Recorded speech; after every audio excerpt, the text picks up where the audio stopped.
sir? Yeah. Yes. Prabha, we can start, Prabha.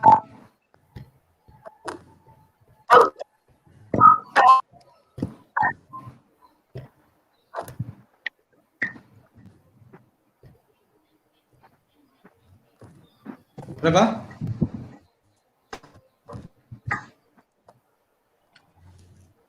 Only few minutes. Yeah. Yeah. Prabha will lead the proceedings. Sure.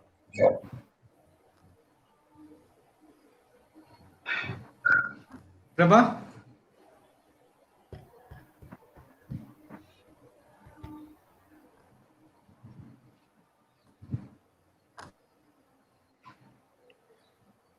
So Sriram, can you get started? We are already live. Yeah. Good morning, team. I'm very happy to have the eminent speaker, Mr. Murali. Welcome, Murali, to our Script for Success talk show. And I'm very excited to be a part of this wonderful talk show. Good morning, all. Yeah. I think over to Prabha. Honorable Chairman of Group Institutions, of RIPE Consulting Services. We have a speaker, Murali, the principal of College of Engineering. So we welcome you all to the live talk space. This the academic initiative by both J.N.N Institutions as well as from RIPE Consulting Service. We are facing a connectivity issue. Mr. Murali Krishnan has more than decades of domain experience for IT companies currently he is with Capgemini Sriram, in please cloud. take over. Our bandwidth So is he's poor. I think. specialist in Yeah. Prabha? He was also part of the first batch of program within Capgemini. The highlights like next national level talent and reward.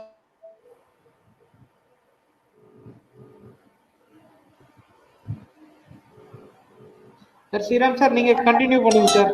Yeah. Prabha, we'll take it over from you. Audible now? No.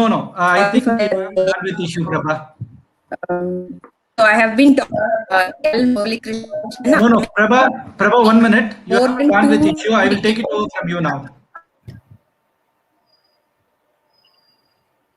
Yeah. Thank you, team. I think Prabha is facing a bandwidth issue, and it's part and parcel of what we are going through, especially when it comes to technology. I'm sorry about it. And we have Mr. Murali Krishna here. I'm very happy to introduce Mr. Murali Krishna, practice lead, Cloud and Edge Capgemini Technologies, and he is going to talk to us about the topic cloud adoption. Okay, I'm very excited to listen to Mr. Murali along with all of you, and just a few note about this program.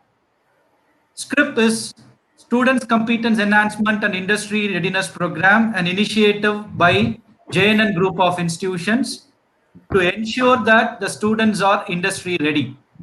And this is a brainchild of J.N.N Group of Institutions, where the students will get right exposure only when they interact with industry experts. And this is a talk series where we have 10 speakers, 10 weeks, 10 programs, and one goal, that is to make the students industry ready. In this context, I invite Mr. Naveen, Vice Chairman of J.N.N Group of Institutions, to talk about how J.N.N is working very hard to improve the quality of life of the students at J.N.N. Over to Naveen, please. Thank you, Mr. Sriram. So distinguished speaker, Mr. Murali Krishna, practice lead of Cloud and Edge Technologies at Capgemini. Mr. J.N.N Sriram, CEO of RIPE, the principals of J.N.N Institute of Engineering and J.N.N Arts and Science, Women's College, Dr. Gunasegaran and Dr. Rajalakshmi, respectively. The team behind putting this up, the talk series, and to all the faculty and the students present here, a warm good morning to one and all. It gives me a lot of sense of pride in taking up initiatives like SCEIRP, Students Competence Enhancement and Industry Readiness Program. And as part of that, our commitment to enhance student competence, this talk series is being arranged. And I thank Mr. Sriram for working with us on this front as well. So the main goal behind working on such talk series and inviting eminent speakers is, of course, to establish a connect between the academia here and the industry out there. And it's very, very highly important, and it's high time the industry and the academia get together. We have done several initiatives on prior occasions as well to tie up with and work closely with the academia. And on this occasion, we are really glad on behalf of J.N.N Group of Institutions to invite Mr. Murali Krishnan for this talk series. So today also marks the launch of this talk series. We'll have a series of talks over the next 10 weeks. And we'll have eminent guests who will be presenting on various technologies and various arenas of the industry. And especially the buzzwords these days are, as you know, cloud, IoT, artificial intelligence, machine learning, data science, which is again a branch of machine learning, and various other things, 3D printing, IoT, and all these things. So I'm sure the team has lined up a series of guests who will be addressing on these issues, these topics as well. And with regards to the initiatives J.N.N has already been taking for the students, both at engineering and arts and science. Actually, before coming to that, the reason we have asked or included both the engineering and arts and science students for this session is because I think the guest and Mr. Sriram as well can attribute to this. The lines are getting blurred. It's not that only this group of students or the students from this course are the target audience for all these type of talk series. So the lines are getting blurred. People are switching industries much frequently. So there's no such thing as just because a person has studied something for 3 years or 4 years in their UG, they should be working on those things for the next 30 or 40 years. So all of us need to adapt and need to change. And that's the reason we have both the students from engineering and arts and science on this session as well. And with regards to the initiatives taken by J.N.N Institute of Engineering and J.N.N Arts and Science, skilling is the buzzword. Skilling has to be done right from the beginning, right from the first year. We are very strong and we are very sure on those two things. And with regards to skilling, we do a lot of outreach activities and initiatives for the students, and several things. Even yesterday, there was some recent development. We have tied up with a company called Skill Rack, wherein students can train themselves on coding right from the first year. So let it be Python, C, Java, whatever, Kotlin, Go, Dart, Ruby on Rails, any of these latest programming languages or the preeminent programming languages. We have given a login. We will be handholding the students, of course, and they will be able to train themselves and practice on all these coding languages. So similarly, on the cloud space as well, we are looking to tie up with AWS Educate. So that's the education arm of AWS here in India and globally. So we will be trying to offer, not trying, we will be offering certifications on cloud as well through AWS. These are some of the initiatives that I wanted to brief the guest on the things that we have been undergoing and taking up here at J.N.N. So I want the guest, and I look forward to the guest on the various streams and the various verticals on which his expertise lies. And I'm sure the students will have a lot of takeaways at the end of this session. Thank you so much. Privileged to introduce our guest today, Mr. Murali who has more than 2 decades of domain experience working for top IT companies like IBM, Infosys, TCS, and currently with Capgemini as practice lead in cloud services. He was part of the first batch of top talent leadership program within Capgemini.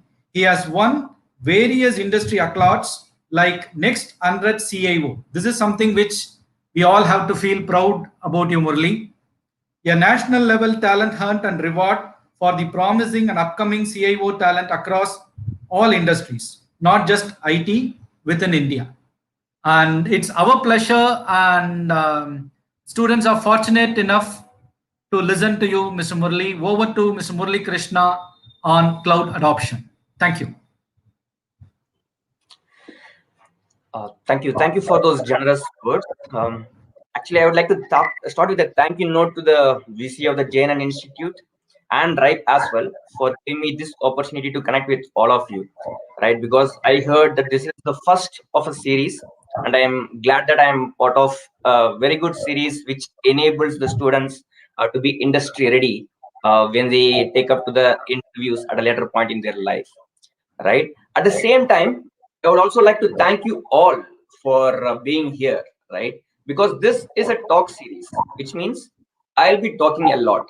And trust me when I say this, active listening for 1 hour is tougher than speaking for an hour. You need to be extremely attentive to be able to observe the knowledge that this session will impart on you. I have tried to make it a little easier by framing the content interestingly. I have not come up with hundreds of slides. I have come up with very few number of slides which would keep you interested throughout the session. However, any questions that you may have during the session will have to be parked for the Q&A session towards the end, right? You can type the questions in the comment section throughout the session. We have equally attentive moderators through this 1 hour who will be scanning the comments for questions and will be sharing with me during the Q&A session as well, right? Another thing based on what we saw earlier in the session is that I would have preferred to give this in person in your institute, but we are all living in an unprecedented time, right, where we have to do these sessions virtually. And our topic for today is very much related to the current scenario, the cloud adoption, right? It's a huge topic that is hard to fit in 60 minutes. And what I am trying to do here is to share the knowledge that I have so that you become aware of what cloud is and its importance, right? Just to give a flavor in terms of what it has for you. If you ask me as a practice lead, when I go to campus to take an interview or off-campus interview, I would definitely prefer a candidate who has the know-how and the basic understanding of cloud compared to a person who has little to no knowledge about cloud. So that will give you an added advantage if you have the exposure and understanding of what is trending in the latest market, so that you can compete and fare better when it comes to actual interview, right? So that context being said, let us see what we have in store for the next hour or so. Pradeep, if you are able to bring up the slide deck.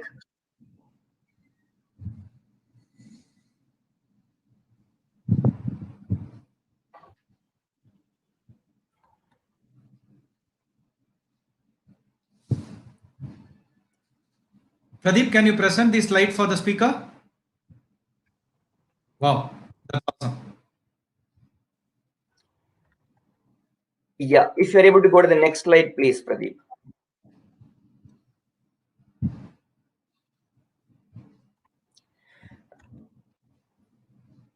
Thank you. So this gives a flavor in terms of what is there for the next 1 hour. As I said, I have not packed the session with hundreds of slides. It's going to be the minimal number of slides that are required to keep your focus in terms of what I'm speaking and what you see on the screen. First, we will have a quick introduction on what cloud actually means, the different cloud service models, and some data, some overwhelming data from industry analysts on cloud adoption, right? Because I would not be able to give a session if I do not understand what your level of knowledge on cloud is going to be. So I will just touch upon cloud as an intro. Then I will move to the advantages as well as disadvantages that cloud has in the market, right? Further to that, I will speak about why organizations are trying to move to cloud and why organizations should adopt cloud. And once I speak about that, I will also speak a few lines or few words about how the entire process of cloud adoption works from initiation through closure, so that you get some understanding in terms of what it is. And probably after this session, you will be able to explore more on your own when you read about it on the internet, or you can always reach out to me. My information will be shared with you after this session as well, right? And finally, we will have few minutes in terms of the Q&A session, where you can have your questions raised. I will try to answer as much as possible in the session. And if there are any open queries, we can take it offline as well, because this is a recorded session. The comments will have the questions, and that can be sent across to me, which I'll be responding at a later point in time offline, right? So that's going to be the flow of this entire session. If you can go to the next slide, please, Pradeep.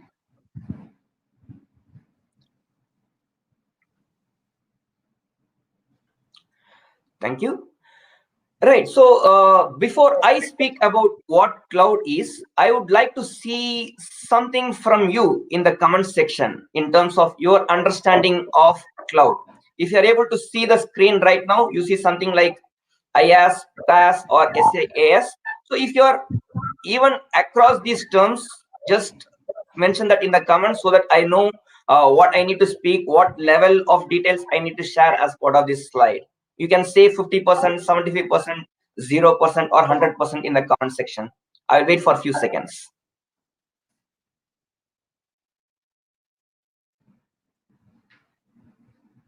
Folks, you need to make it a bit interesting by typing the comments on the queries that I ask. Just let me know what your cloud awareness is. If you are able to type 0%, anywhere between 0% to 100%, that will help.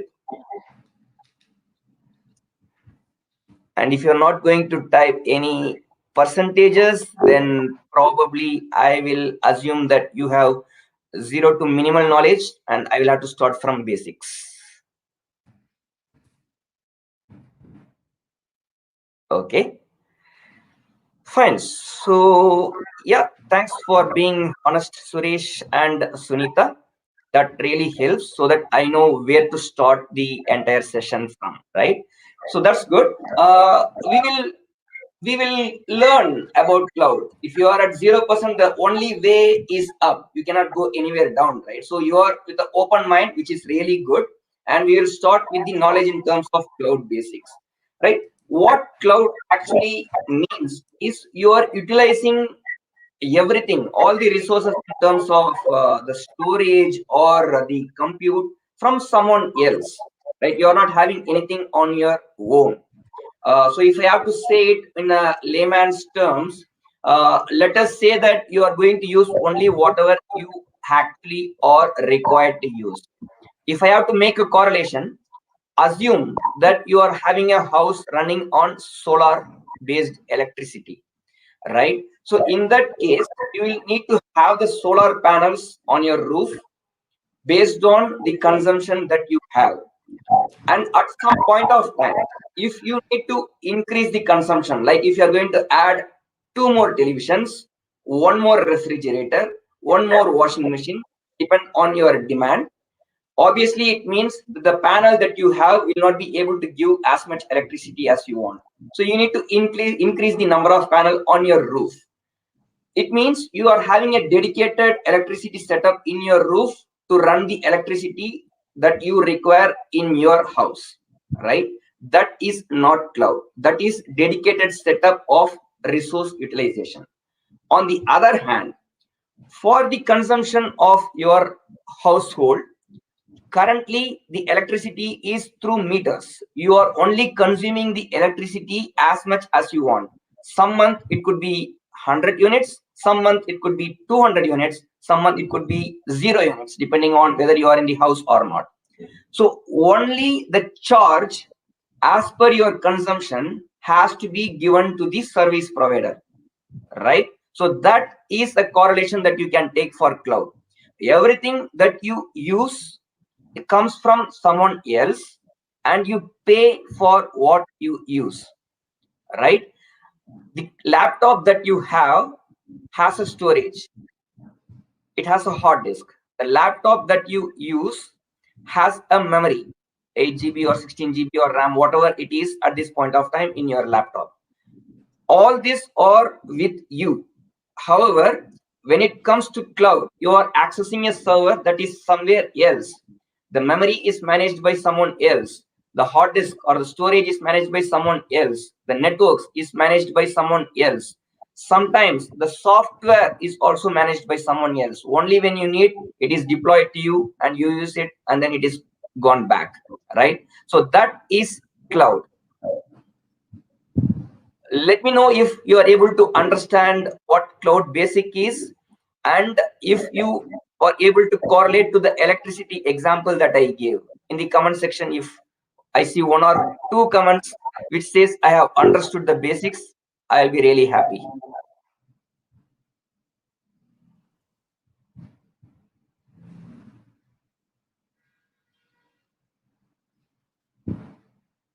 Guys, are you able to understand? Yeah, thanks Sunita, thanks for that confirmation.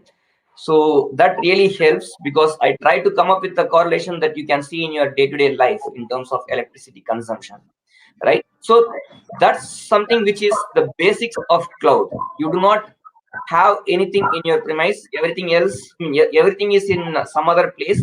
You use as you need and you pay as you use, right? It could be just the infrastructure, it could be the platform, or it could be the software. That's the 3 different models that we have on cloud. Pradeep, if you go to the next slide, please. Right, so this gives a different flavor in terms of how on premises, that is whatever you use is on your premises. Data center is what we call them. So it's on premises against the 3 cloud service models, right? IaaS, PaaS and SaaS, right? So if you look at it, you have different boxes that you see in the table, right from networking at the bottom to the applications at the top, right? In the on-prem model, everything that you have, the servers, the network, the storage, the applications, everything reside in your own data center, and you, as in the person who owns them, manages them as well. In infrastructure as a service model, the infrastructure is provided by the cloud service provider. The bottom 4 boxes that you see, the networking, storage, servers and virtualization, we call them as infrastructure. So the infrastructure alone is on the cloud, while the application that you use, right, that is something which you own and you manage. The next level is platform, right? The first 4 boxes at the bottom are infrastructure. The next 3 boxes, the OS, middleware and runtime. I do not know if everybody has an understanding of OS, middleware and runtime, so I will just give one line against each of them. OS is the operating system, like the Microsoft Windows, different flavors that you use on your laptop or desktop. The servers also have operating systems, right? It could be Windows or it could be Linux, but they also have operating system.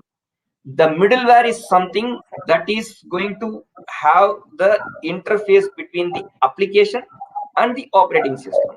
It lies between application and operating system. And the runtime is the runtime of the application, right? So those are platform. Platform as a service has both the infrastructure and the platform provided by the cloud service provider, while you manage just the applications, right? And the next level, the highest level that we have in this model is the SaaS, where everything is provided by the cloud service provider. For example, Office 365. That is a classic example, because you used to have Microsoft PowerPoint, Microsoft Word, Microsoft Excel, everything on your desktop or laptop until some years back.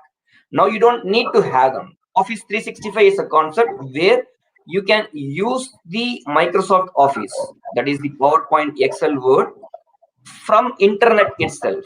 So that is the advantage. If you have internet, you can have everything used through the internet without having anything installed on your desktop or laptop. That is the SaaS model with an example of Office 365.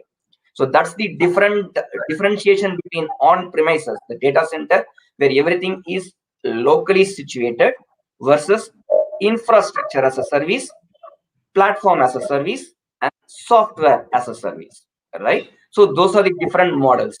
I hope you are able to have some understanding of this. This 5 minutes is very brief to elaborate on these service models, but I hope I gave you some basic introduction to the different models, which you can explore when you go for self-reading after this session, and come back to me if you have any questions, right? If you can go to the next slide.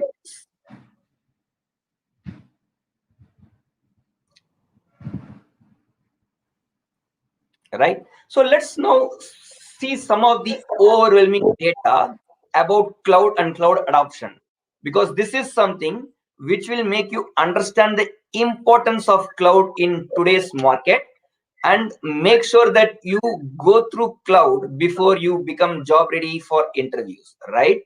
Right now, the public cloud service market is expected to reach 623 billion US dollars by 2023, right? Just think about it. 623 billion US dollars by 2023. And if you look at it, right now it's somewhere around 250 billion US dollars, right? Which means it is expected to grow at nearly 3 times than what it is currently now, right? So that's the level of market adoption for cloud, which means if you are going to go for interview in few years, I see some of them in first year as well. So if you are going to go for interviews in a couple of years or in 3 years from now, you need to be aware of what cloud is, because almost everyone will be on cloud by that time, right? And IT budget, see, there are companies which are having which are playing in different sectors, like finance companies are there, pharma companies are there. However, no matter what their core domain is, they will have 30% of their IT allocated for cloud computing. That is the fact as of now, and it is expected to grow, right, by 1.3 trillion US dollars by 2022, right? So that's how prominent cloud is going to be in another year or two, which is also validated by the fact that you see in point number 3, that is 94% of organizations right now, the enterprise level organizations, not the very small ones, I'm talking about the enterprise level organizations, are already on cloud. It could be private cloud or public cloud, or it could be a mix of both. We will see about this private, public, and hybrid model down the session, but right now I just give a note that 94% of enterprise use cloud at some level. It could be public, private, or hybrid, right? Which means everybody is moving towards cloud or already moved on to cloud, right? And as I said, nearly $200 billion is the public cloud market right now. That is expected to grow by 35% in this year, right? That's how the growth will go. Will move up from 250 billion to 623 billion. So these are some overwhelming figures, friends. You need to understand this is really big, and you need to focus on cloud if you have to seek something in future in terms of job market. Whether you get into cloud or not, that's a different thing, but you need to have the awareness of cloud if you have to position yourself among top markets, right? So that's why I put these 4 pointers in this particular stats. Pradeep, if you can move to the next slide, please. Right? We spoke about cloud. We said cloud is the next big thing or already a big thing. We also said that it has got a lot of advantages, right? But what are the advantages? As I said, you just use it as and when you need it. I gave the example of electricity, which is a very, very basic example, but I think that will strike a chord when I speak about it, right? Scalability. First advantage is scalability. Like, since you do not have anything in your premises, the servers are being managed by someone else, like Amazon, or Amazon is something which I heard at the beginning of the session. You are going to have AWS Educate as a tie-up. So AWS is the Amazon's version of cloud. So Azure is the Microsoft's version of cloud. If you are going to these service providers and say, now I am using let's say 64 gig of memory, I want to increase it to 128, they will just do it like this, right? The scalability is something which is very, very important. Similar to your electricity consumption, you don't have to purchase a new panel for increasing your consumption of electricity. You just have to use the electricity and the consumption will automatically increase because it is being supplied by somebody else. So scalability is the key advantage that you have with cloud. Next is reduced cost. Again, the same example. You don't have to buy different panels and keep it with you. You don't have to maintain them. If there are any issues with the panel, you don't have to go and get it rectified. Similarly, if you do not own any of the servers, if you don't own any of the networks, if you don't own any of the compute, then you don't have to manage them, which means you don't have to have the staff for that. However, cloud service provider is going to do it for you. We just are going to use the services. So that is the second major advantage. And third is flexibility. I gave the example of Office 365 earlier, wherein you don't have to install Microsoft PowerPoint or Microsoft Excel anymore. You can just use it as O365 from the cloud. As long as you have the internet connectivity, you can use it from anywhere. That is the flexibility that you get with cloud. There are a huge number of advantages that we have, but I have just listed the top 3 in terms of the advantages for cloud here, right? Similarly, we also have some disadvantages. That is something which you should be aware of as well, right? Again, going back to the solar panel example, if you had the solar panel in your roof, you will have complete control on your solar panel. But if you are going to use just the electricity, you will have less control on what you are going to use, right? It is being managed by somebody else. So the control level is going to reduce, which could be seen as a disadvantage by some of the organizations. Security. Security is listed as a disadvantage here because there were a number of cyber attacks in the past, right? But now it has reduced to a greater extent. So I do not see it as a major threat, but still there is always a possibility of a cyber attack when data is in cloud. The way to overcome that is to have proper control on access, and proper audit should be done as well, right? So that's how you can control the security. Since there is still a very small level of possibility, it is listed under con, that is disadvantage. However, it has evolved a lot to how it was in the earlier stages.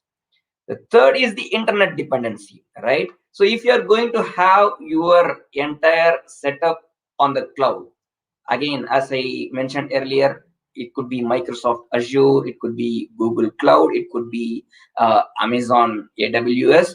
If it is on any of these cloud, you will require internet to access your infrastructure. As I said, with the O365, if you don't have internet, you will not be able to use them. That dependency will always be there, which is a disadvantage, right? So again, there could be many other disadvantages. I have listed only the top 3 here for you to understand not just the advantages, but also the disadvantages that you have with going to cloud. This session is not to advertise cloud for you, but to make you aware of what cloud is, understand its disadvantages along with advantages, and be market ready. So that's the reason why I put disadvantages as well in this session. All right, let's go to the next slide, please.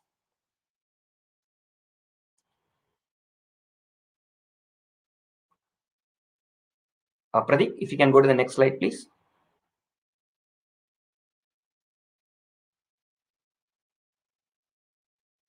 Right.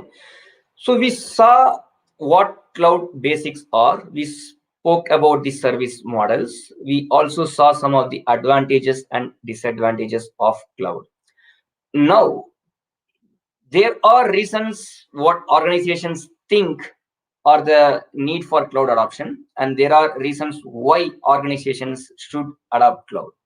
There was a survey conducted, as you can see, the source is also mentioned, right, with 161 major enterprises globally. And the IT chief was asked, why you are going to cloud? Why are you adopting cloud, right? Adopting cloud is nothing but strategizing your entire organization's focus on cloud and move your entire infrastructure to cloud, right? So that's what cloud adoption actually means, moving on to cloud computing, right? So why organizations feel that they had to adopt cloud? Cost cutting was the major thing, right? When you move everything to cloud, you do not have your own data center. The building will not be managed. You don't have to pay for the building. You don't have to pay for the servers. You don't have to pay for the racks in which the servers are kept. You don't have to pay for the support staff. So cost cutting was perceived to be a major reason. And some of the IT chief mentioned that there are many features available in cloud. When asked what those features were, they were not able to say, but they still felt that moving on to cloud will fetch them a lot of new features, right? And some people were having their data center filled, as in, again, going back to the solar panel example, if you have a roof of this size, you can only fit as many solar panels as possible. If it is full, you have to use some other space for the solar panels, right? Probably in your lawn or garden, right? But if there is a possibility that you don't have to keep the panels, you will go for cloud. Similarly, when these organizations ran out of space in their data center, they were moving on to cloud. But majority of them were saying follow the trend, right? So that's something which is also going to influence your thoughts when you go about the preparation for industry readiness, right? If you are going to have people say that I'm going to cloud because others are going, it means everybody will go to cloud at some point of time, which means you need to be focused and aware of what cloud is, why cloud, and how it has to be done. That's the reason why I put this slide in terms of giving you an indication on that follow the trend process, right? Pradeep, go to the next slide, please. Right. So we saw the results from the survey of 161 companies where the IT chief was asked why they were going to cloud. But why people should actually go to cloud? Cost effective is the data center cost cutting. It matches. The next thing is the data integrity, right? We saw security as one of the drawbacks earlier, and I mentioned that it has evolved a lot, right? Because so much of cyber security is nothing but putting your security controls on cyber, right? That is required to nullify the cyber attacks, the attacks on cloud. There are a lot of controls that have come up now to overcome the ransomware or the malware that you see in the cloud attacks, that you used to see in the cloud attacks earlier. So the data integrity is a key reason for adopting cloud. DR, I do not know if you are aware of what DR or BCP is. Anyone who is aware of DR or the concept? If you don't get a response in the next 10 seconds, I will assume not. Right. So DR is disaster recovery, right? So in case of disasters, the business has to continue. That is the BCP or the business continuity process, right? If there is a disaster like a flood situation or some attacks wherein the entire city is deluged or out of the network for some strange reason, in such scenarios, you need to have it functional. You need to have the business functional without any stoppage. If you are going to own a data center in one place, you need to think a lot in terms of how I should be able to continue my business in case of disasters. But if you are going to have everything on the cloud, it's not your headache, because the cloud service provider will have the DR inbuilt with different regions. Like US could have your data. The same data could also be replicated and kept in Europe or Asia. right? So if one entire region goes down also, you will not have any problems in accessing your data or infrastructure, because Europe and Asia are still up. So you don't have to worry about disaster recovery or business continuity anymore if the cloud service provider has taken adequate measures for that. That is the reason, one of the reason mentioned for cloud adoption, right? And collaboration, right? So internet is the medium here. Since everybody has access to internet, or most of us do have access to internet, higher or better collaboration is possible if things are on cloud. A O365, an Office 365 based presentation that you create will be stored in the cloud, that will be accessed by someone else for modifications and refinement. So you can have a better collaboration if everything resides on the cloud rather than in a single place within your data center or office. So that's another major reason why people should adopt cloud. And scalability, the first reason that I mentioned as an advantage, scalability. As and when you need, you can raise your demand, and you just have to pay as and when you use. That is something which is very, very important when it comes to cloud, which is something which we all expect. We don't want to pay for anything that we don't use, right?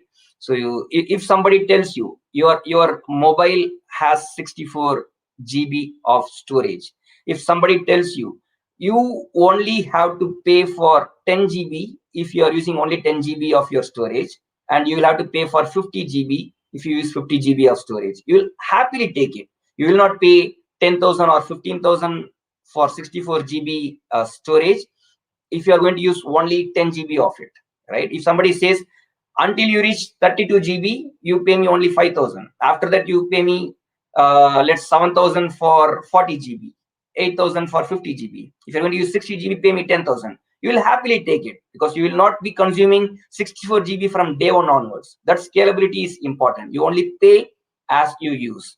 But this is not cloud, because you have the data storage for entire 64 GB and you are paying for it.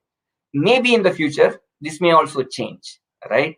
That's what cloud is all about. Pradeep, if you can go to the next slide, please.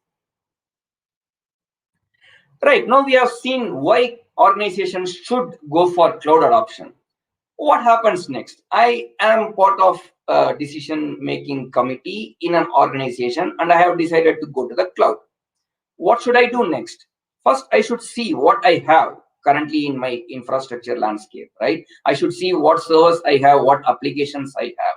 And then I should plan in terms of what can move to cloud and which cloud should I go for, which you will see in the next slide, right? So first I should see what is there I currently have. Then I should see how I can go about to cloud. Then I should design, or I should decide which cloud to adopt, whether I should go for a public cloud, whether I should go for a private cloud, or whether I should go for a mix of both public and private cloud. Again, the jargon of public and private I'm using here, which I will cover in the next slide, right? And once all these decisions are taken, the implementation will begin, right? So that's how the entire cloud adoption will move into implementation. Once you decide, you need to assess what you have in your landscape, you should plan for it. When I say plan for it, you should plan for the applications, you should plan for the infrastructure, you should plan for the platform. Then you make a decision, and then you do the implementation. That's at a very high level, guys. It has a lot of challenges, but this is at a very high level in terms of what should be done when it comes to cloud adoption, right? So that's all on this particular slide. Pradeep, if you can go to the next slide, please.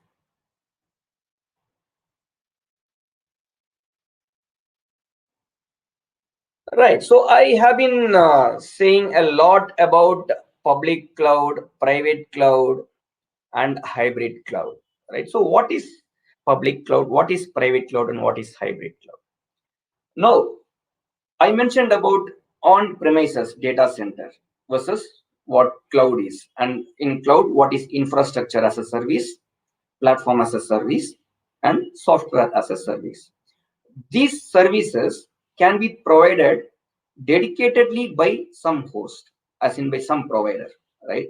I I am from Capgemini, though the views that I have mentioned here are my own, but I still come from Capgemini, right? So Capgemini provides services where organization can have their infrastructure hosted on Capgemini. So we call it as a private cloud. We will have a dedicated setup for each of the clients that we have. So that is a private cloud. So what is public cloud? We spoke about Microsoft Azure. We spoke about AWS. We spoke about Google Cloud Platform.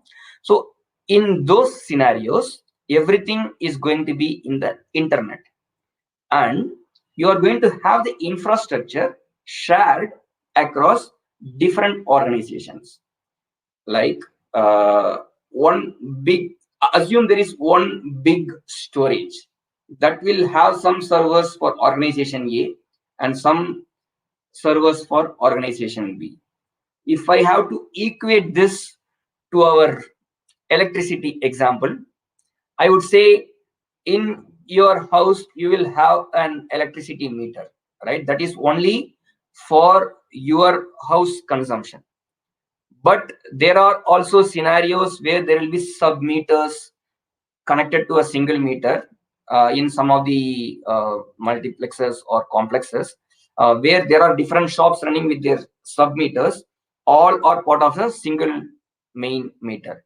So all of them have a shared meter, right? So they all consume electricity as part of the existing main meter, and they pay for what they consume, right? So that's how public cloud is. Everybody will be sharing the cloud space, if I can call it, right?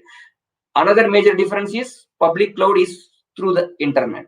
You normally will not have a dedicated link between your organization and the public cloud. When you say your organization, it is the organization which is adopting to cloud, right? So there won't be any direct connection between that organization and the public cloud.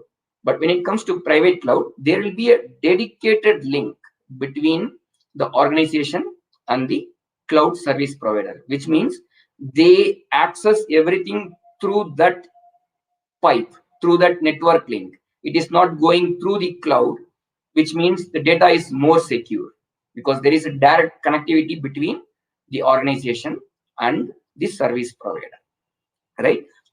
You see a table that I have mentioned that has some of the key differentiators between public, private, and hybrid.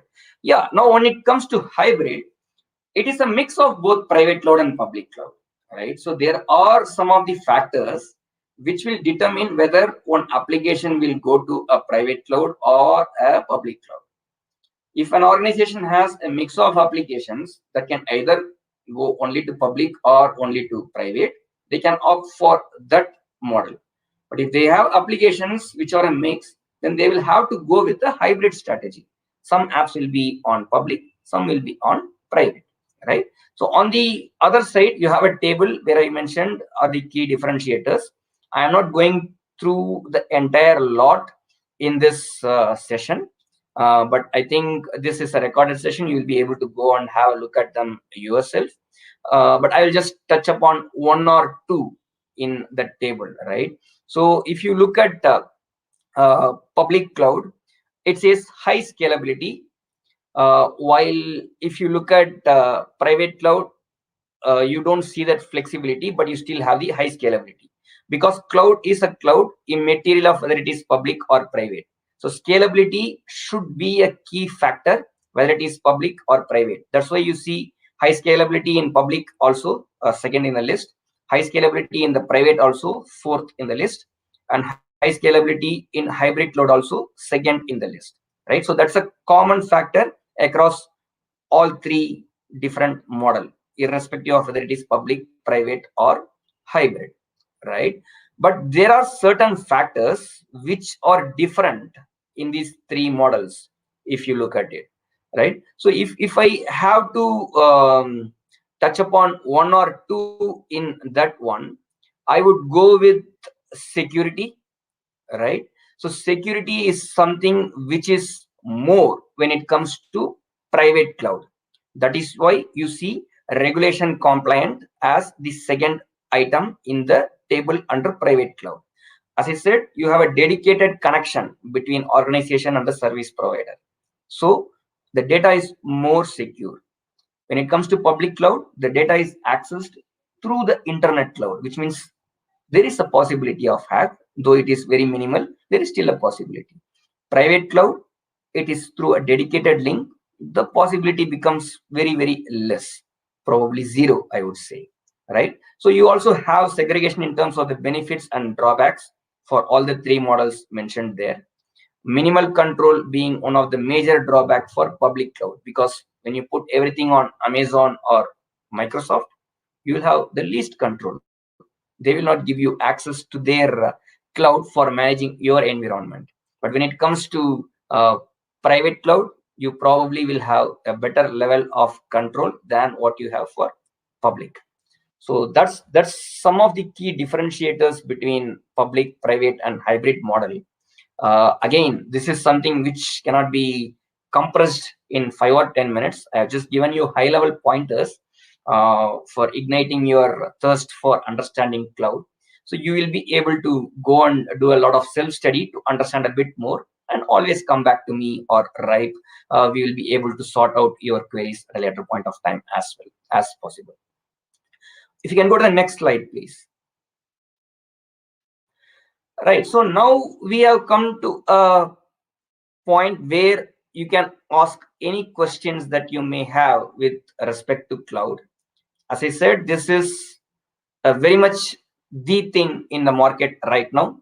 Whether you are going to get placed in a cloud service provider organization or not, you need to be aware very much about the cloud concepts. And I would say that the possibility of you getting into a cloud-based role will get bigger and bigger in the upcoming years as well.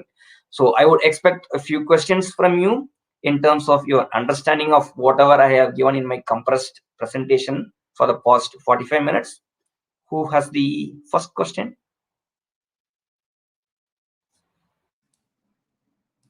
Let me start the thread, Murali. Was excited to learn a lot of things about cloud.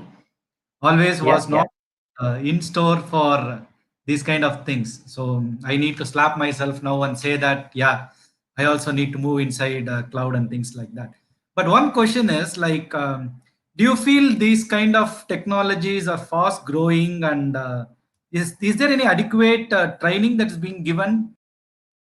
People can have. That's a good question, right? Because cloud is something which is evolving all the time, right? You always have a new feature added, probably on a daily basis, I would say, in terms of the cloud. What should be done is the basics and fundamentals should be understood very clearly. So whatever I mentioned again are very, very small in terms of what I could communicate in the 1 hour. So people should have a very, very clear basic understanding of what a cloud is, how cloud functions. That is never going to change. No matter what is getting added on top of the basics, the fundamentals are going to remain as same as ever. Basic knowledge is something that, and depending on what is there in the market at that point of time, people should harden their skills. Right now, if you look at it, obviously Amazon is the market leader, and Azure fast catching up. Google is also upcoming in terms of, but you never know. Probably in another year, Alibaba might catch the market, especially in Asian, and he could come up with a different concept on what and how the cloud can be utilized. Get the fundamentals right, get the basics right, keep watching the space for anything new that is being added, and get yourself accustomed to what that concept is. Go through the trainings. There is a lot of training material available in all service providers, and most of them are free, right? Azure, you can go and check Microsoft site. You will get a lot of free training material. AWS has a lot of free training material. Some of the certifications are free as well at the fundamental level. Of course, you have a lot of YouTube videos, and I heard that AWS is going to be one of the partners. So get yourself trained and accustomed to all the most recent concepts at any point of time. That's That's all I would say in terms of upcoming trends. Oh, thank you so much. And there is a question from Sweta who is asking, like, what is the difference between cloud and O365, if I'm not wrong? Right. So I mentioned about 3 different models, right? Shweta, thanks for the question. That's something which I am happy that I got a question from the student about O365. So I mentioned about infrastructure as a service, which is the basic infrastructure being provided by the cloud service provider. Then we have platform as a service, where we have the infrastructure and the platform provided by the cloud service provider, and we have the applications on top of it, which is managed by us.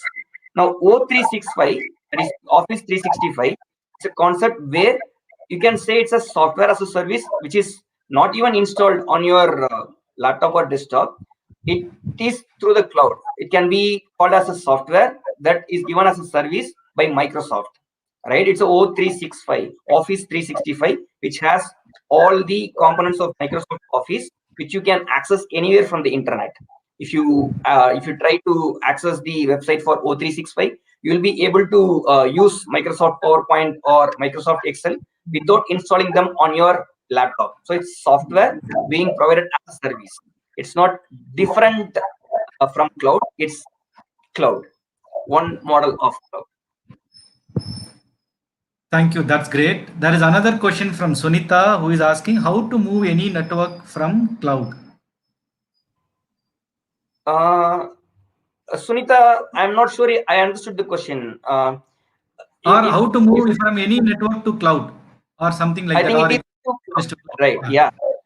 So if I understand it correctly, it's a question on how people move any network into cloud, right? So Yes. I think that's what the question is, right? Yes. So as I mentioned, people should first understand what they currently have. It is not confined to network.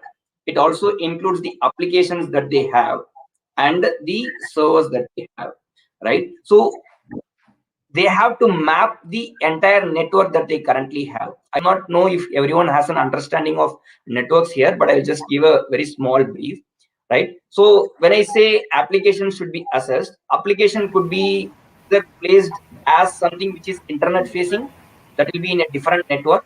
There will be enterprise level applications which can be accessed from the enterprise, and there will be some, for example, some secured applications as well, which is something that is secured and can talk only among themselves. So those are different applications in different networks.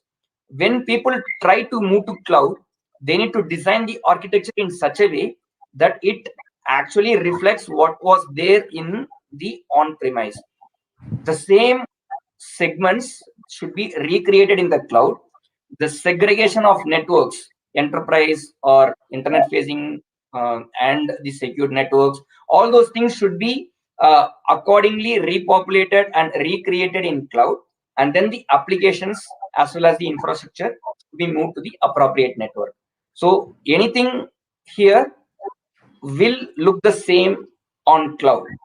It's just that the design and architecture should be created accordingly to reflect the same level of networks and security on premises. Great. Hope great. I answered your question, Sunita. I think I'm sure that you would have answered. Yeah. Hey, I have an interesting question. Like, I don't know whether how to put this question. We are talking about paperless world. Am I right? E-paper, e-documentation world, and things like that. I'm very curious. Is it at all possible? Like when it comes to buying a house, like documentation or anything for that matter, will cloud be the solution? Like probably what is the mode? I'm very curious to know that. Yeah, I mean, we are a bit away from going to that level of cloud adoption, but I would certainly say yes. Right, we should look at a paperless office. That is not a reality right now 100%, but that is something which should be 100% in the near future. The government offices have paper-based documents, right? So the way it can be done is we have fingerprints, biometrics mapped to every individual for the citizens of India through Aadhaar, right? So any I'm just giving an example here. Now, I'm not going to say this is how it has to be done. Yes, it is possible. An example is any registration could be based on biometrics, and that could be fed into an online document through the scanner, and it could be populated into the cloud. So it will not just result in a paperless office, but it will also avoid any duplicated sale or any illegal sale, because everything is on the cloud for everyone to go and validate and verify, right? So it's not just about paperless office, which is also going to happen if government adopts this solution, but it is also going to help in avoiding a lot of illegal things as well. You cannot go and sell the same land or same house to two different people with two different version of the sale copies, right? So that's also possible with cloud. I'm just giving an example, Dr. Vijay here. Yeah, I am happy about that. How far is the mindset of people like to adopt to this? See, I'm very excited, as you told. See, we are all used to generic seeing the papers, documents, a house document. Abdinale, we used to see a lot of papers and things like that. See, again, Yeah, curious question. it has changed a lot, right? Right now we are not in a situation where should I move to cloud. Right now we are in a situation where it is when and how I go to cloud, right? It has become a necessity. So people, whether they like it or not, are in a position where they have to adopt their strategy to cloud movement. And as you say, change is not something that everybody likes.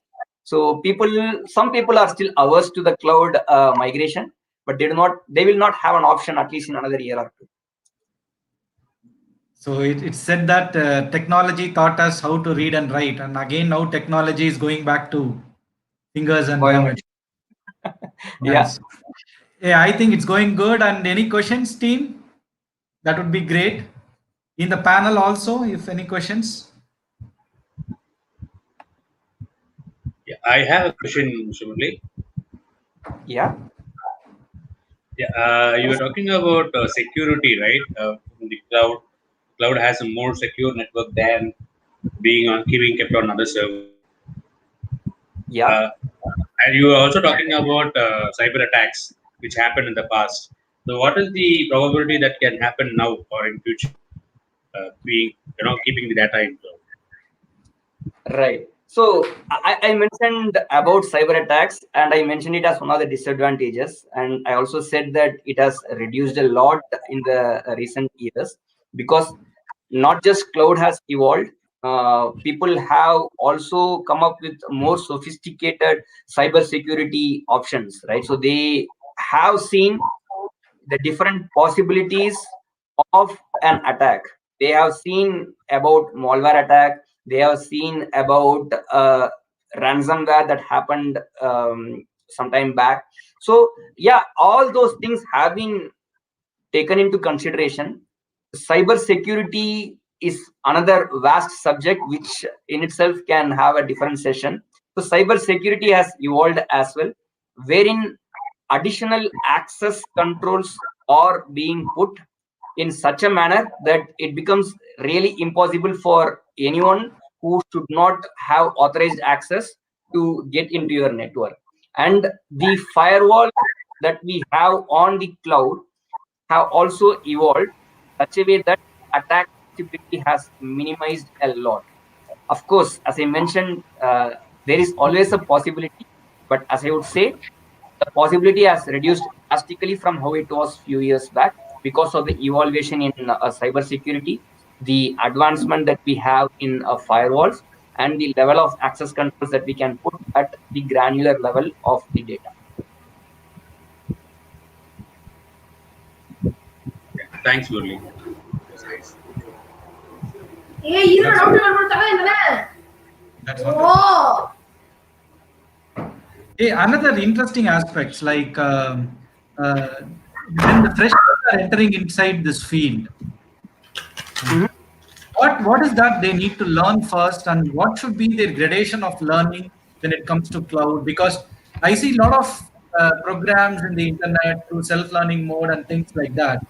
So, as an industry expert, I want you to give us some guidance to the students. Say, for example, when computer science or IT engineer getting into cloud, or a non IT or computer science engineer getting into cloud, or arts and science student getting into cloud as a career, what is that they should learn, or what is that the industry is expecting from them in terms of learning requirements, so that it will be easy for the institution to train them up on the skills that is required and things like that. That's a very, very good question. So I touched it upon when I initiated the session, right? So as a practice lead, when I go to an institution or for an off-campus doing recruitment, if I have two different candidates who have cleared all rounds and who seem equally capable of getting into my organization, and if one person has cloud knowledge, the other person does not have cloud knowledge, I would obviously opt for the person with cloud knowledge over the other one. When I say this, I do not expect the person to be able to get into the cloud and do the migration from day one. That is definitely not the expectation from a fresher. So from a fresher standpoint, all I expect is the exposure, basic understanding of cloud, not just about cloud, but also different models. Some of the items that I spoke in terms of the way the service is provided as infrastructure or PaaS or SaaS or public versus private cloud. So those concepts are the ones which I look for in a candidate. Because no matter what the background or the education that the candidate has, it could be arts, it could be engineering. Uh, what we do is, after the person is onboarded into our organization, or for that matter any organization, there will be a period where induction will be happening, and at that point of time all the project related or the cloud related knowledge will be important to the individual anyway.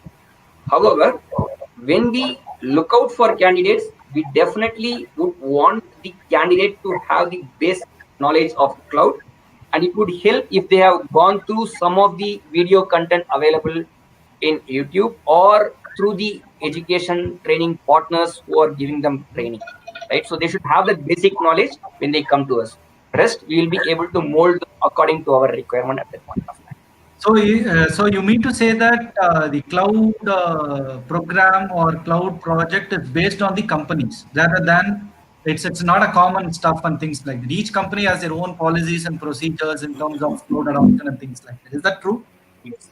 Yes. So every company will have either their in-house tool or they will have specific standard tools for the different phases for assessment, discovery, assessment, recommendation, planning, and implementation. So we cannot expect a candidate to have knowledge of all the tools. However, we would want the candidate to have basic knowledge in terms of how it happens when they come to our organization. Then we will be able to import the training as part of induction to give them hands-on experience on the tools that we have in our organization. Same way, if they go to any other organization, they will have their own set of standard processes, procedures, and tools used for cloud migration. So that is something which is specific to organizations. From an educational perspective, from your side, it is always good to have the candidate trained on cloud and the platforms with a general understanding of how it works. That's pretty much it in terms of what is expected from a fresher candidate. That makes a lot of sense, because we were confused. Like sometimes, this kind of things when it comes to IT industry, we are especially confused on what level the student has to be trained. So now we are very clear that with respect to cloud, they need to have a basic understanding of what cloud is. Then once they are hired, they will be given a formal induction inside the organization so that they adopt to the culture of cloud management inside the organization. Am I right? Exactly. Yes, that is for the freshers. Yes. Right. Thank you so much. And there is a question from Ishwari. She wants to know what is malware and what is that all about? Okay, so I'm sure you all have heard about computer viruses. So a virus is something that gets onto your network, into your laptop, desktop, and infects the data. So it could be anything. It could be anything which is wrong. It could steal your information. It could corrupt your information, and it could just make sure that your day-to-day operation is not happening. And as I said, an example, if I take ransomware, that is something which happened some time back. So the attackers, cyber attackers, got into the network of organization. They will make sure that they have complete control of the organization's data, and they will not let anyone else access it. They will not be able to recover the data. The organization will not be able to access the data because it is completely in the control of the attackers. So what they did was they asked for a ransom. They said, "You give me this money. Only after you give me money, I take my access, and you will be able to access your own network." Right? So that's the level of attack that came, which is ransomware. Malware is something which corrupts your network and the data that you have. So all those things are different types of cyber attacks. The people who try to attack the data that is on the cloud in one way or the other and try to get benefit out of it, just as I mentioned in the ransom. So I think people don't have time to go to individuals and attack. So probably the attack might happen at organizational level or at the government level. So I don't Yeah. think we need to worry about our documentation not being safe and things like that. Is that true, Kathy, Murali? I mean, to some extent, yes, but we at this point of time have our data on cloud, right? I'm sure you will be syncing your photos on Google Photos or iCloud. So we also need to be a bit aware in terms of what we store on the cloud and make sure that we have proper backup data also done. Yeah, probably That's I just feel that, yeah, got it. I think we need to have a proper security law from the exactly. government so that things are not, because see, with respect to documentations and regular stuff, we have enough laws and things like that. With respect to cyberspace, I think the law is also evolving as the technology is evolving. As you rightly said, the things that the technology is evolving day by day. It is very difficult for the lawmakers to have a law set for a period of time, particular period of time. Okay, and that's Absolutely. something. Yeah. So any other questions, panel? I think it's going very interesting. A lot of my pre-assumptive notes are removed today. Thanks for that. That's very important, actually. Glad I I, could I, do that. I have a lot of pre-assumptions about cloud and things like that. It was like, to be very honest, it was shattered. I was the guy who always believed when it comes to security and things like that, it's always the documentation that works and things like that. No, I understood, like, yes, cloud is also an option, and cloud is going to be the option. It will be, yes. Yeah. Any one or two questions, team, from the participants who are viewing the live stream? Will be very happy. I think Murali will be very happy to take it. Yeah, I mean, if you're not able to have your questions listed here, we will be happy to take that later as well. As long as you are able to take some knowledge back to this session and ignite your thirst for knowledge and go through some self-study material, I'll be very happy. No, definitely, I think that would have happened, Murali, no doubt about it, because it was very clear. See, as I told you, from the layman point of view, today I got some idea about cloud. So it gives me a curiosity to learn more about cloud, and so that I can also educate my students and the participants who attend my program, and also encourage them to learn about this technology. Whether they are going to make a career out of it or not, it is immaterial, because the entire world is going towards this futuristic technology. So it is very important for the students community and also the working community to learn about cloud. So that curiosity definitely has been initiated, and being the first session on Script Your Success, Students Competence Enhancement and Industry Readiness Program, your session has created enough curiosity, and thank you for that. And over to I'm glad thank you. yeah, over to Naveen. Any few words, Naveen, or principal? Yes, sir. Yes. Yes, Mr. Murali. Mr. Yes, Murali, sir. sir, thank you so much for your valuable experiences share with our students. Murali sir? Yes, sir, you're audible. Please go on, sir. Yes, thank you so much for your valuable experiences share with our students. In You're most welcome. uh, our education point of view, lot of advantages we are utilizing, like it improves institutional productivity and makes academic process more efficient, and also it reduces expenses. It boosts collaborative work, and also with the help of the cloud computing, we can back up the information, because day to day a lot of things are going on. Everything we can able to back up with the help of the cloud computing. It improves the filing and access in our education, especially the higher education, and also it helps financial and HR management, and also it improves accountability for each and everyone. 15 years back, the cloud computing era starts. That time I was attended the same kind of workshop at National Engineering College. That time I was really excited. Is it possible? At that time I was really excited. இது நடக்குமா, இப்படிலாம் இருக்குமா, அப்படிலாம் நான் ஆச்சரியப்பட்டேன். Now all these things are comes true. So even though lot of issues are there, such as unauthorized accesses, some insecure interfaces, hijacking of accounts, lack of visibility, external sharing of data, malicious insiders, cyber attacks. So a lot of issues are also with the same cloud computing, the cloud technology. Lot of research activities are going on to come out from the particular issues. So I hope definitely within couple of years everything will be possible. Once again I thank Mr. Murali from Capgemini and Mr. Sriram also. Thanks for our management for giving the opportunity in this today. Thank you, sir. Thank you, sir. Thanks for your kind words as well.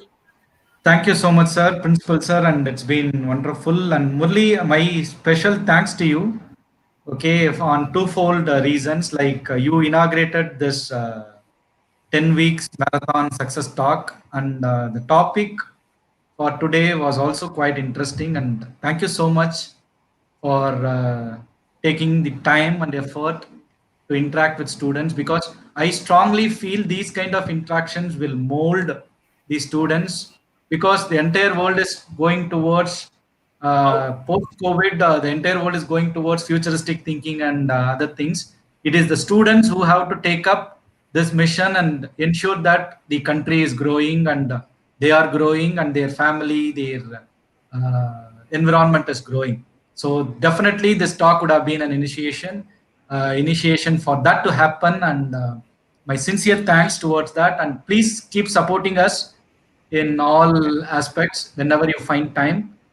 We wanted people like you to interact with students often so that they get the required knowledge, skill, and attitude. Once again, I thank you for being here. It's been our pleasure to have you today on behalf of J.N.N Group of Institutions, Vice Chairman, Vice Chairman, Principal, students, faculty members. I thank you. On behalf of RIPE team, I thank you, and my special thanks are due to Prabha for organizing this wonderful speaker. It's been a great learning for all of us today, and thank you so much. And now I'm leaving the floor open to Prabha. Anything, Prabha, final notes? And thank you, students, for your enthusiastic participation.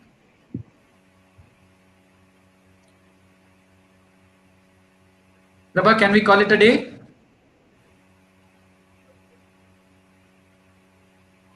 Okay, I think she is experiencing some bandwidth issues, and thank you, Murali. And one thing I just wanted to tell as a closing note, your body language and attitude is awesome. அப்படியே அந்த smile அப்படியே retain பண்ணியே பேசிட்டே இருந்தீங்க. That's very very important for a speaker, you know. No, because we are in this field of training people, which will attract audiences. Your ability to attract audience lies on your body language and your enthusiastic presentation. நீங்க ஒரு இடத்துல கூட ஒரு சோர்வாவோ இல்ல ஒரு இதாவோ இல்ல. It was like you are beaming with energy. That itself gave a lot of energy. You know, energy is contagious. That's what we always used to say. And because he is working in the same domain, so that he is very much interested to share his experience. Absolutely. Really, Yeah. that's Well it. spotted. And your smile is contagious, and keep having that. Okay, that's my compliment to you. And over to Prabha. I think Prabha is back sorting out her issue. Thank you, Prabha. And over to Prabha. Yes, sir. Thank you very much, the J.N.N management, the vice chairman, Mr. Naveen Jayachandran, and as well as our RIPE Consulting Services CEO, Dr. Vijayanand Sriram, the Honorable Principal of J.N.N Institute of Engineering, and the faculties. I thank one and all for arranging such an event, and my special thanks goes to Mr. Murali Krishnan for immediately accepting to meet the student community and share his excellent knowledge. His 20 years of experience is transferred through this session, I think. I hope even a person who is not knowledgeable in technology can also understand about cloud adoption and its details very well, I suppose. So from the chat, we could understand that the students have got some knowledge in part related to this, and some may be inspired to enter into this cloud technology after making themselves aware of this technology and getting a basic exposure, and it might definitely help for their placement processes. So my sincere thanks to the speaker once again. Let us have more sessions like this in future. I request the audience also to have the same enthusiasm and encourage the other speakers also in the following weeks. And every week we can wait at 9 o'clock to join this session. Thank you so much. And final note, students are also thanking, like we have received a lot of thank you note from the students like Udaya, Shanmugam, Vidya, Angel, Nandini, Suresh, Arun Kumar, and things like that. That's a compliment, Murli. And thank you one and all. Script Your Success, Students Compete and Enhancement and Industry Readiness Program, 10 weeks, 10 industry expert, 10 talk series, one goal, making students industry ready. Brought to you by J.N.N Group of Institutions. Thank you.